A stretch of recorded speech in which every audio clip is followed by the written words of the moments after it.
So one of my mentors, someone that's in the proven chaos community, is Captain Rick Hoffman, retired Navy captain, commanded ships during the Persian Gulf. Anyway, in my career, I've always used the terms tools and resources. Do you have the tools and resources that you need to succeed? And Rick's thinking on this inspired mine.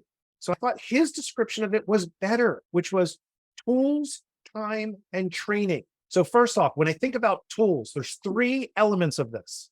One is human capital. Sometimes when we ask people to do things or to engage in a project, they may need to have access to people that are higher up than them in the organization. You need to pave the way for them to have access. The second one is physical capital. Do they have the equipment required to execute? So if I want people to do spreadsheets, yet I gave them an abacus, we're going to have a real problem there. That is not their problem. That is my problem. I need to make sure that I get things into the hands of the people that need it to do their jobs successfully. And then the third is financial capital.